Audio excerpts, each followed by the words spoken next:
શ્રી વારાહી માતાજી મંદિરના ત્રિદિવસીય પુનઃ પ્રાણ પ્રતિષ્ઠા મહોત્સવમાં 2 કિલોમીટર લાંબી બગીની શોભાયાત્રા નાસિકના ફેમસ બેન્ડવાજા સાથે નીકળી હતી.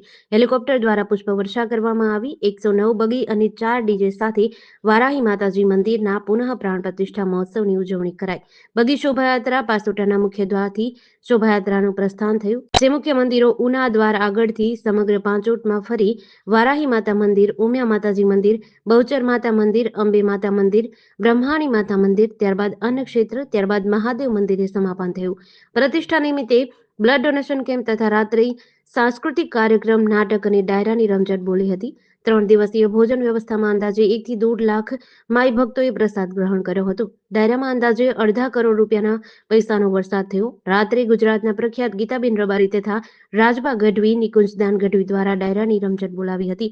પાંચોટ ગામની સંસ્કૃતિ તથા પરંપરાને ઉજાગર કરતા પ્રદર્શનીનું પણ આયોજન કરાયું હતું. વારાહી માનવ પૂર્ણ પ્રાણ પ્રતિષ્ઠા મહોત્સવ આજથી ચાલુ સ્ટાર્ટ થઈ ગયો છે.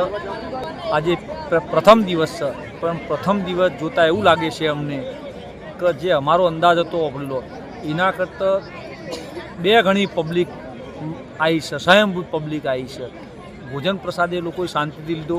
અમારા સ્વયંસેવકો એવી સેવા બજાવે છે કે કોઈ પણ મહેમાનો આવે એમને ભોજન પ્રસાદમાં કોઈ તકલીફ ના પડે. આ સાંસ્કૃતિક કાર્યક્રમ છે. અત્યારે તમે જોઈ શકતા હશો, લગભગ અમારા અંદાજ પ્રમાણે 25 થી 30 હજાર માણસ આવ્યું છે ડાયરામાં. હવે અમને એવું લાગે છે કે હજી 2 દિવસ છે, એ બે દિવસમાં અમારી ગણતરી 1.5 થી પોણા 2 લાખની ગણતરી છે. પાંચોટ અત્યારે પહેલા દિવસે જ હાઉસફુલ જે માહોલ દેખાય છે, તો બીજા 2 દિવસે કેટલી પબ્લિક આવશે એવી સંભાવના? ગમે એટલી પબ્લિક આવે, અમારી પૂરેપૂરી તૈયારી છે. અમારા જે સ્વયંસેવકો છે એ ખડા પગે છે.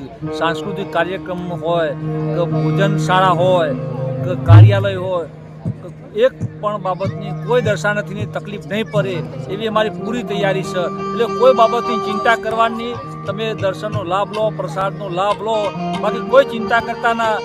અમારું આખું ગામ વારાહી માના રંગે ચંગે અવસર માણી રહ્યું છે. જીડીસી ન્યૂઝ સાથે ભાવિન ભાવસાર, મહેસાણા.